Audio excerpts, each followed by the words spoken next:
The bravest warrior, Geronimo went on tried. A crazy horse would think twice. People in the tech world are always bragging about their ecosystems. These Walnut Creek guys, they have an actual ecosystem in there. There's like 175 different kinds of herbs and plants, all kinds of hallucinogens, cure-alls.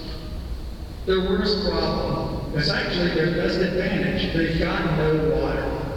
But they have. It's a desert. There are tremendous droughts. So in response, they just make these big ceramic pots, and they fill them up with snow. And they just hold on to it while everyone around them dies of thirst. They've got urban water tanks in their little cliff community. Whenever it rains, they just run out and top off all the jars. They've got cloud storage.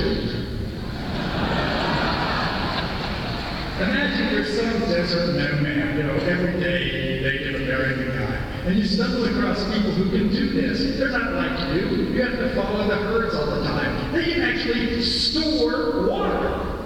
They don't even have to move. They don't have tents made of skin. They've got solid stone houses. You can make stone arrowheads. These guys make big stone building blocks. They got all kinds of cool features in there. They've got like an eBay worth of stuff. Looms, carpets, deerskin sandals, cornmeal, tortillas, peyote, conchita dolls, anything you can imagine. They've even got seashells from Texas and parrots from Mexico. They're living in this waterless death trap. And that's why they're the richest, most intelligent, best organized people for hundreds of miles in every direction. They really just got it made. And yes, the moral here is that you're a lot like that. Only they managed to pull that off for 150 years, and you're only 26 years old. If I was going to compare you to Sinagua people in the Southwest, we have to imagine this is South by Southwest 150. Now there's a further twist that these cliff dwellings have been abandoned since the year 1250 AD, and the ruins still look great.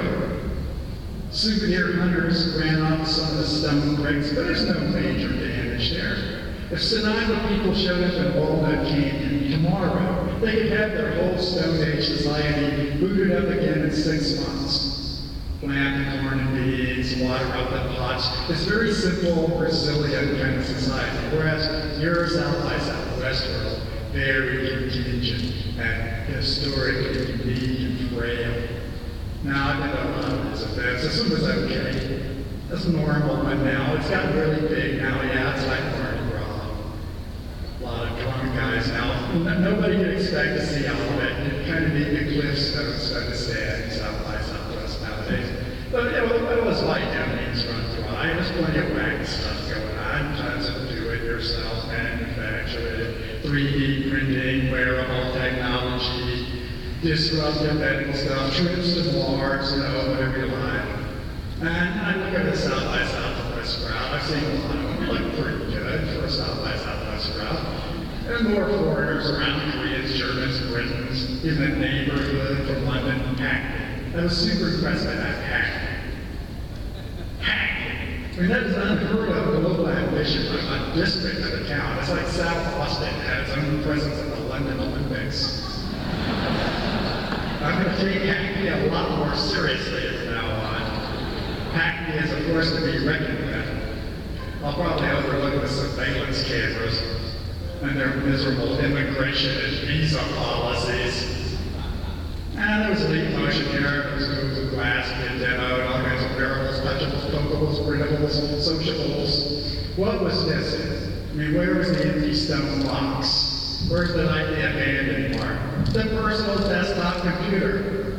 Lots of pads and slates and screens and projectors. Where are the computers? Where's the stone box? I'm a futurist. One of the problems of being a futurist, you learn that things are temporary. Really. Stone boxes even are temporary. Plastic boxes, very temporary.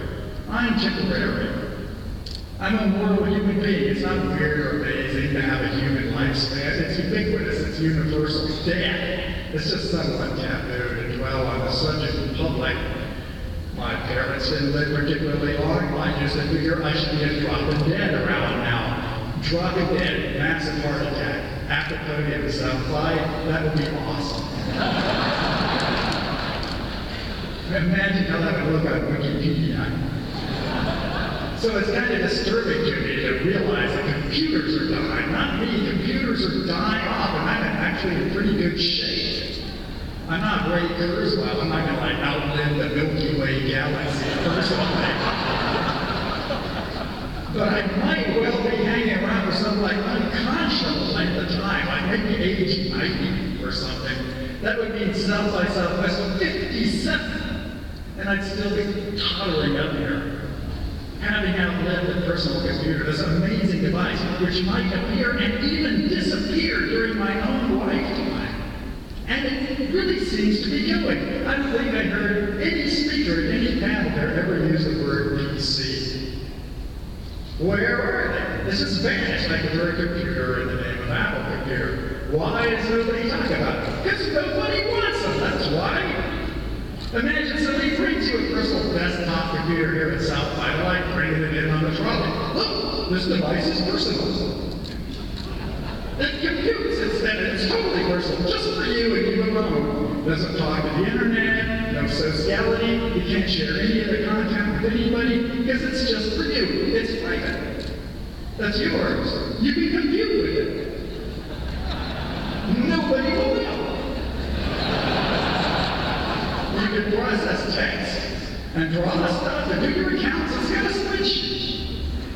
No modem, no broadband, no cloud, no Facebook, Google, Amazon, no wireless. This is a dream machine. Because it's personal and it computes, and it sits on the desk. You personally compute with it. You can even write your own software for it that faithfully executes all your commands. So, if somebody tried to give you this device, it's one I just made the pitch for. A genuinely personal computer, it's just for you. Would you take it? Even for free? Would you even bend over and pick it up? Isn't it basically the Cliff House in Walnut Canyon? Isn't it the stone box? Look, I have my own little stone box here in this canyon. I can grow my own beans anymore. I harvest some prickly pear. I'm super advanced. I really think I'm going to outlive the personal computer. Now, and why not? I outlived the fax machine. I did. I was alive when people thought it was just amazing to have a fax machine. Now I'm alive, people think that it's amazing to still have a fax machine. Why not the personal computer? Why shouldn't it vanish like the good people vanish? Why shouldn't it vanish like Steve Jobs vanished? It's not that we return to the status quo, Andy, don't get me wrong. It's not that once we had a nomad life and we live in a high-tech stone dwelling, then we return to chase the bison like we did before. No, we return into a different kind of nomad life, a kind of Alan Kay world, where computation is vanished into the walls and ceiling, as he said many, many years ago. And then we look back in nostalgia at the personal computer world. It's not that we were forced out of our stone boxes in the canyon. We weren't driven away by force. We just mysteriously left. It was like the waning of the moon. They were too limited somehow. They computed, but they just didn't do enough for us. They seemed like a fantastic way forward, but somehow they were actually getting in the way of our experience. All these machines that tore us away from lived experience, made us stare into the square screens or punch into the keyboards covered with their arcane petroglyph symbols, Control B /RM this. We never really understood that. Not really. Now, back in 2007, I stood here. I said blogs would be extinct by 2017. Basically gone. There were 55 million blogs at the time. Twitter was just beginning to ramp up. It was hard to believe that platforms would come to exist that were faster and more nimble and more useful than blogging platforms. It's only 2013. Did you see any panels here on blogs? Lots of blogger meetups, big, hot, new blogging platforms for your personal computer. Lots of added innovative features. Where are they? Crickets chirping.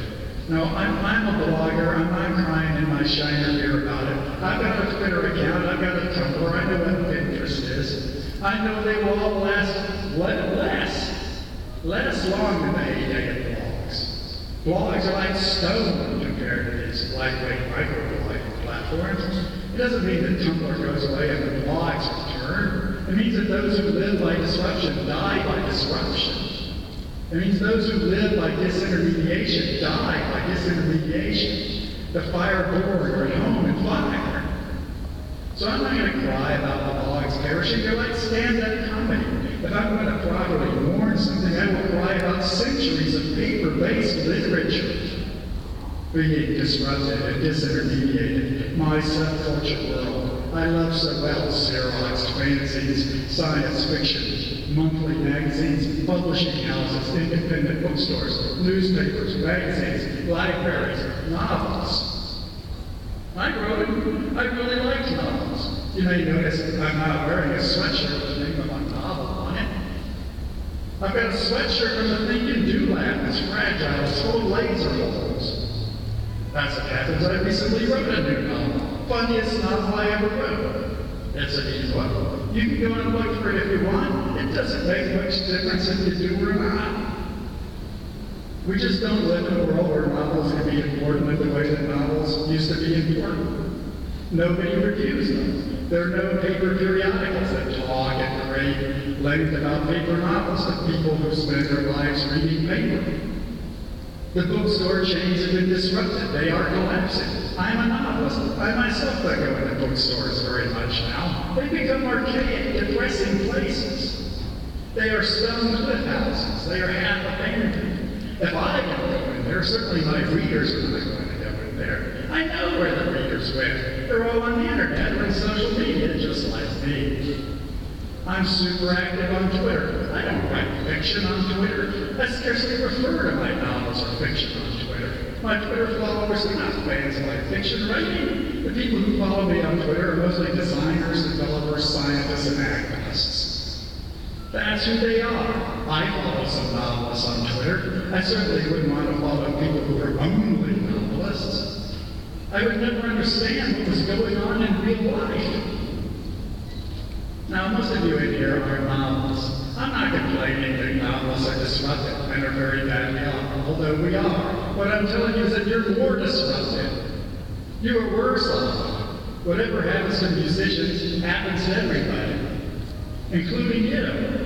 People like to say that musicians reacted badly to the digital revolution. They put a foot wrong. What really happened is that the digital revolution uses everybody to say that musicians. Everybody. Not just us bohemian creatives, but the military, political parties, the anchor stores and retail malls, academics subjected to massive open online courses. It's the same thing over and over. Basically, the only ones making money are the ones who have big legal stone castles surrounded with all kinds of regulatory thorns, meaning the sickness industry, the bank gangsters, and the military contractors. God, that got a cat. If more computation, if more networking was going to make the world prosperous, we'd be living in a prosperous world. And we're not. Obviously, we're living in a depression. I'm a cyberpunk writer. I wanted to write a kind of visionary, futuristic science fiction that was tied into real-world tech developments. I learned how to do that. I did it. I did lots of it. But it was one of those situations where the operation was a success and the patient died. The world's extremely cyberpunk now. The science fiction genre, this particular form of a counterculture literature with its paper support structure, of fanzines and conventions and specialty bookstores, it was a casualty. If you really want to be involved in futuristic tech development, if you're sincerely interested in it, why don't you just do it? Why write fiction about it? Just involve yourself in it, network with the people who are doing it. It's not hard. Why write a novel about it? It's like writing an opera about it. So I'm in a situation now where I have more influence on tech development than I ever did. The fact that I'm standing here proves that. So why don't science fiction writers write like their vast rambling trilogies about, say, Google Glass? Super interesting thing. I can write fiction about Google Glass. For a novelist, I know rather a lot about it. Obviously, I'd much rather just try one on.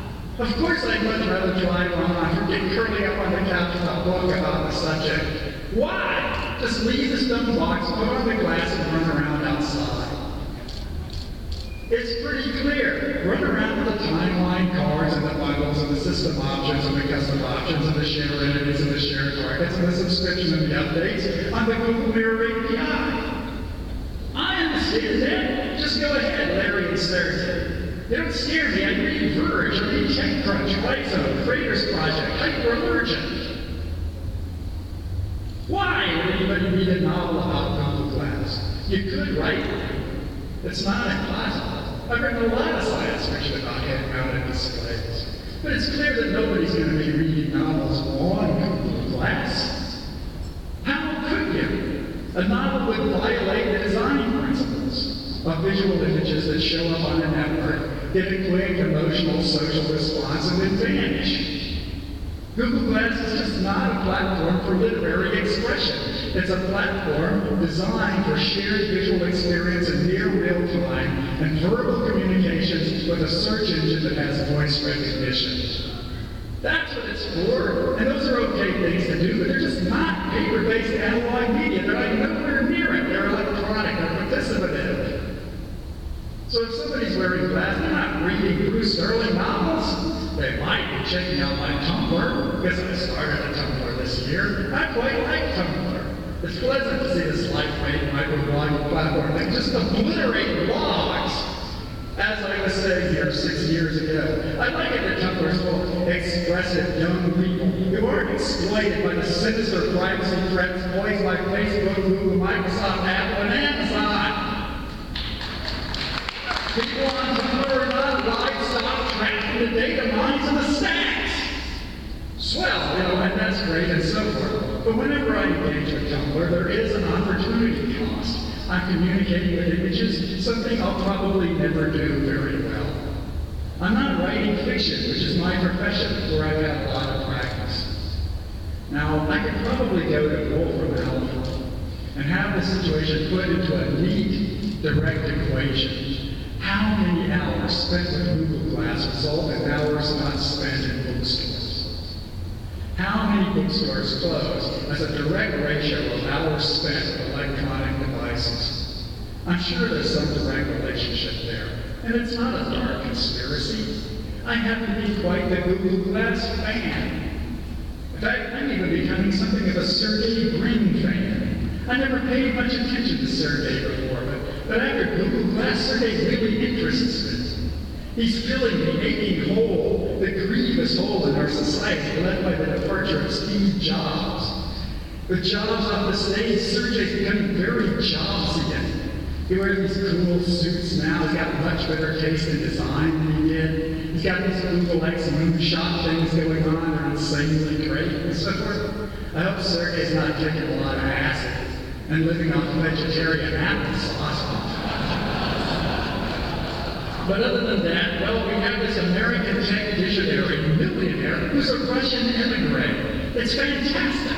There's something very post-Cold War, very genuinely 21st century about that. It's sort of super. Sergey's like my favorite out-of-control 1%er mobile guy right now. Now, people might be upset about Sergey because he's taking this higher public profile these days. He's got the self-driving car, the immortality projects, and the pet rocket ships, or whatever it is this week. Yes, he's very rich and powerful, sure he is. So was Steve Jobs, okay? And he's dead, and he's like a secular saint. Imagine that Sergey Brin's jumping out of his vomit comet with his glass on, and the chute just doesn't open. All the way down to the ground, he impacts, he dies. Just imagine reading the obituaries. The dead Sergey Brin. What a loss to mankind. What a visionary. He gave us so much. A guru of organized world knowledge. What a tragedy that we should lose Sergey Brin, a man who will never be replaced. Yeah, you'd all be crying in your shiner black beer about that. So you want my advice? Cut in some slack now while he's alive. He's an extraordinary guy, an extraordinary situation, deliberately doing something extraordinary. It's okay that it's risky and threatening. Now, it's not okay that it disrupts